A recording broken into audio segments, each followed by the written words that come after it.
انصاف کی ہار، پیسہ جیت گیا۔ عدالت نے کارساز ٹریفک حادثہ کی خاتون ملزمہ کو بری کر دیا۔ کراچی کے ایڈیشنل ڈسٹرکٹ اینڈ سیشن جج شرقی نے کارساز ٹریفک حادثہ کیس کی ملزمہ نتاشا کو بری کر دیا۔ متوفی کے اہل خانہ کی جانب سے صلح نامے کے بعد ملزمہ کو بری کیا گیا ہے۔ واضح رہے کہ رواں سال اگست میں کارساز روڈ پر بے قابو گاڑی نے موٹر سائیکل سوار اور راہگیروں کو کچل دیا تھا، جس کے نتیجے میں موٹر سائیکل سوار باپ بیٹی جاں بحق اور 5 افراد زخمی ہوئے تھے۔ امریکی اراکین کانگریس کا عمران خان کے لیے خط، ملکی معاملات میں مداخلت قرار۔ اراکین اسمبلی کا وزیر اعظم کو خط۔ امریکی کانگریس کے 62 اراکین کی جانب سے صدر جو بائیڈن کو عمران خان کی رہائی کے لیے لکھے گئے خط کے جواب میں پاکستانی پارلیمنٹ کے 160 اراکین نے وزیر اعظم شہباز شریف کو خط لکھنے والوں میں طارق فضل چودھری، نوید قمر، مصطفیٰ کمال، آسیہ ناز تنولی، خالد مکسی اور دیگر نام شامل ہیں۔ ممبران پارلیمنٹ نے خط میں لکھا کہ ممبر بحیثیت پارلیمنٹرین سمجھتے ہیں کہ وزیر اعظم کے ذریعے کانگریس ارکان کو آگاہ کریں، پاکستان جمہوری چیلنجز سے نبرد آزما ہے، جسے انتہا پسندی کی سیاست نے مزید پیچیدہ کر دیا ہے۔ خط میں لکھا گیا ہے کہ بانی پی ٹی آئی نے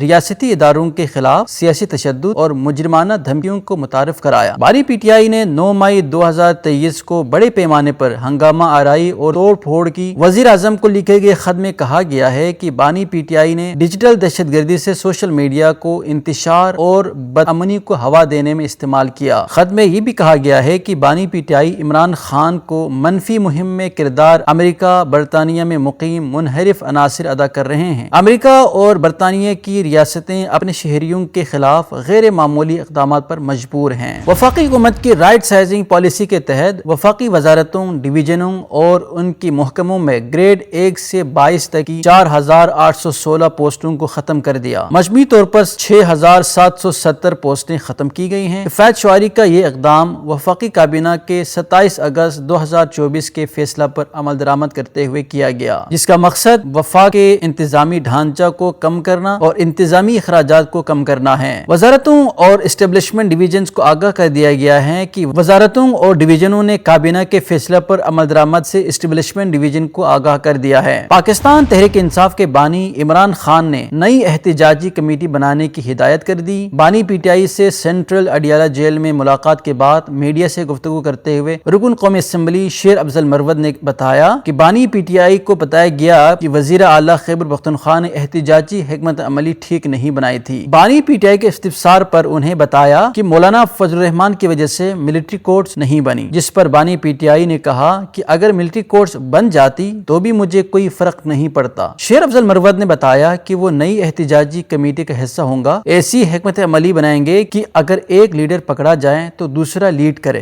امریکہ میں ہونے والے صدارتی انتخابات میں اب انگلش کے ساتھ اردو میں بھی بیلٹ پیپر دستیاب ہوں گے۔ امریکی انتخابات میں انگلش کے ساتھ ساتھ اب اردو زبان میں بھی بیلٹ فراہم کیے جا رہے ہیں۔ اردو زبان میں بیلٹ پیپرز کی سہولت انگریزی زبان نہ سمجھنے والوں کے لیے ہے اور امریکی قانون انگریزی نہ سمجھنے والوں کو رائے دینے کا حق فراہم کرتا ہے۔ شکاگو بورڈ آف الیکشنز کے مطابق ہر پولنگ اسٹیشن پر ٹچ اسکرین ووٹنگ مشین اور آڈیو بیلٹ بھی موجود ہوگی، جبکہ شکاگو کے مختلف پولنگ اسٹیشنز پر اردو میں بھی بیلٹ پیپر دستیاب ہوں گے۔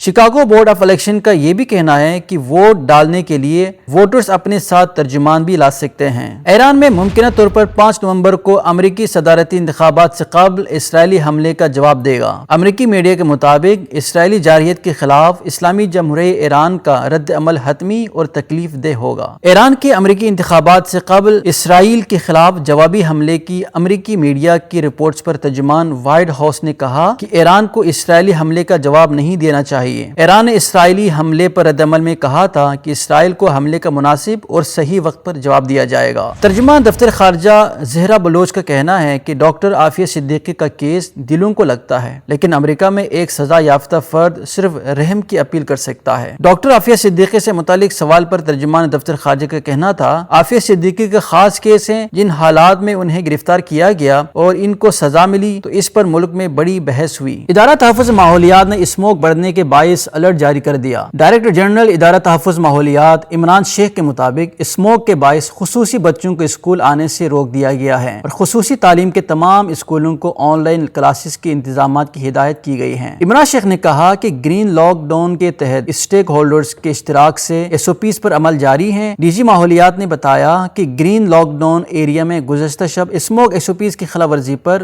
2 باربیکیو ریسٹورنٹ سیل کر دیے۔ پنجاب میں 9 بھٹے اور 4 انڈسٹریل یونٹس گرا دیے گئے ہیں، جبکہ دفاتر کے ڈیزل جنریٹرز کی انسپیکشنز آج سے ہوگی۔ ان کا کہنا تھا کہ اسموک جان لیوا آفت ہے، لہٰذا عوام اسموک SOPs کی خلاف ورزی کی فوری رپورٹ کریں۔ دوسری جانب وزیر اعلیٰ پنجاب مریم نواز نے کہا ہے کہ آج ہمیں اسموک کے چیلنج کا سامنا ہے۔ اسموک کے باعث بہت سی بیماریاں پھیلتی ہیں۔ فصلوں کے باقیات کا جلانا اسموک میں اضافے کا بہت بڑا سبب ہے۔ اسموک کو ختم کرنے میں بہت عرصہ لگ جائے گا۔ لبنان میں اسرائیلی فوج کے بڑے جانی نقصان کے بعد اسرائیل حزب اللہ سے جنگ بندی پر تیار ہو گیا۔ اسرائیلی سرکاری میڈیا کی جانب سے جنگ بندی تجویز کا مسودہ نشر کر دیا گیا ہے۔ مسودے میں اسرائیل اور لبنان سے اقوام متحدہ کی قراردادوں پر عمل درآمد کا مطالبہ کیا گیا ہے۔ اسرائیلی میڈیا کے مطابق 60 روزہ جنگ بندی کے دوران مکمل عمل درآمد کو حتمی شکل دی جائے گی۔ اسرائیل جنگ بندی کے 7 دن کے اندر لبنان سے اپنی افواج واپس بلا لے گا۔